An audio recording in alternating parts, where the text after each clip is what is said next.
Elevator education থেকে Souvik sir কথা বলছি। আমাদের এলিভেটর এডুকেশনে এমবিএ যে সেমিস্টার মানে first sem, second sem, third sem, fourth same, তো যারা ম্যাকআউটে আছো বা সিইউতে আছো বা কল্যাণী ইউনিভার্সিটিতে আছো বা বিদ্যাসাগর ইউনিভার্সিটিতে আছো, আমাদের কিন্তু সমস্ত সেমিস্টারেরই টিউশন দেওয়া হয়।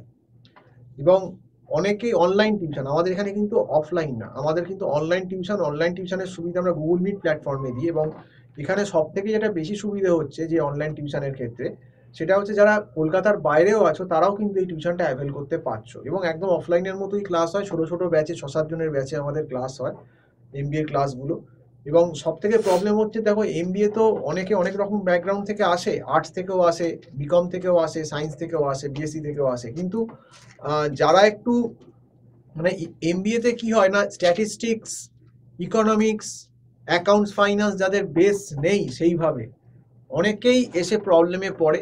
এবং প্রপার গাইডেন্স না পেলে, এখন সত্যি কথা বলতে বলতে খারাপ লাগে কিন্তু এটা খুব সত্যি যে ওয়েস্ট বেঙ্গলে কিন্তু, হয়তো সব কলেজকে বলছি না, কিন্তু ম্যাক্সিমাম কলেজেই কিন্তু সেইভাবে ইন্ডিভিজুয়াল অ্যাটেনশন দিয়ে পড়ানো হয় না বা পড়ানো হয়তো সম্ভব নয়। এবং এমবিএ সেমিস্টারের কিন্তু ডিউরেশনটাও কিন্তু খুব কম থাকে। মানে দেখবে তুমি কলেজে অ্যাডমিশন নিলে 3-3.5 মাসে, 4 মাসের ভেতর পরীক্ষা হয়ে গেল। তো সময়টা পাওয়া যায় না। এবং যে লেভেলের সিলেবাস এমবিএ, বিশেষ করে ফার্স্ট সেম, সেকেন্ড সেমিস্টারের, সেই সিলেবাসগুলো বেসিক্যালি 1 ইয়ারের। তো এই 1 ইয়ারের সিলেবাস এত ভারী ভারী ইকোনমিক্সের paper, micro economics, macro economics, statistics 1, statistics 2 এবং অ্যাকাউন্টস, এটা ফার্স্ট সেমে এমবিএতে আছে। তো এই সাবজেক্টগুলো কোপ আপ করা যাদের ব্যাকগ্রাউন্ড নেই, তাদের পক্ষে একা কিন্তু পড়া খুব টাফ। এবং অনেক ক্ষেত্রে এটা ভয় পাওয়ার কথা না, একদম জেনুইন কথা। তুমি খবর নিতে পারো যে অনেক সিনিয়রের কাছ থেকেও, যে প্রচুর কিন্তু সাপ্লি হচ্ছে এমবিএ ফার্স্ট সেমে ইউনিভার্সিটিগুলোতে, ম্যাকআউট বলো, সিইউ বলো। কারণ যদি কেউ সিরিয়াসলি প্রথম থেকে পড়াশোনা না করে, আগে থেকে যদি, আমার মনে হয় যারা এমবিএ করবে মনস্থির করেছো, তারা যদি কলেজ খোলার আগে ফার্স্ট সেমের টিউশন অন্তত 3-4 মাস, 5 মাস, 6 মাস আগে থেকে নাও, তোমাদেরই লাভ। তাহলে তোমরা অনেকটা এগিয়ে গেলে, তাহলে তোমাদের সেই ভয়টা কিন্তু থাকবে না।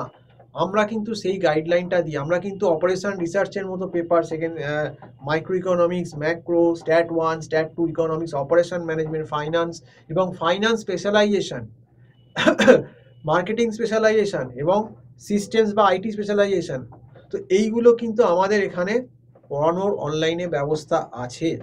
এবং আমরা ওয়েস্ট বেঙ্গলের মধ্যেই টিউশনটা অনলাইনে প্রোভাইড করি। কেউ হয়তো ম্যাকআউটে পড়তে পারো, কেউ সিইউতে পড়তে পারো, কেউ কল্যাণ ইউনিভার্সিটিতে পড়তে পারো, কেউ বার্ডওয়ান ইউনিভার্সিটিতে পড়তে পারো, যেখানে বা কেউ কাজী নজরুল ইউনিভার্সিটিতে পড়তে পারো। তো বিভিন্ন ইউনিভার্সিটি আমরা কিন্তু এমবিএ টিউশনটা প্রোভাইড করে থাকি। তো তোমরা যারা মনে করছো, এটা কিন্তু ভয় দেখাবার ভিডিও না, এটা একদমই যেগুলো বাস্তব কথা সেটা বললাম, যে একটা মেয়ে যে আর্টস থেকে আসছে, তার পক্ষে 4 মাসের ভেতর কখনোই সম্ভব নয় যে স্ট্যাট 1, স্ট্যাট 2 ইকোনমিক্সের মতো পেপার নিজে পড়ে পরীক্ষা দিয়ে ভালো নম্বর পাওয়া। সে কিন্তু বিপদে পড়বেই। সেই জন্য বলছি যে যদি মনে করো টিউশনের দরকার আছে, অবশ্যই আমার যে নাম্বারটা স্ক্রল করছে 9748161018, এই নাম্বারে কল করে তোমরা কথা বলতে পারো। আমরা কিন্তু এমবিএ প্রত্যেকটা সেমেরই first sem, second sem, third sem, fourth sem, 4টে সেমেরই আমরা টিউশন দিয়ে থাকি। যে সেমের টিউশন লাগবে সেটা ফোন করে আলোচনা করে নিতে হবে কোথায় কি আছে। এবং সেটা কিন্তু আমাদের এলিভেটর এডুকেশন টিউশনটা অনলাইনে প্রোভাইড করে গুগল মিট প্ল্যাটফর্মের মাধ্যমে। তো যাই হোক, সম্পূর্ণ ভিডিওটা দেখার জন্য অসংখ্য ধন্যবাদ। আজকে এই অবধি বলেই শেষ করছি। নমস্কার।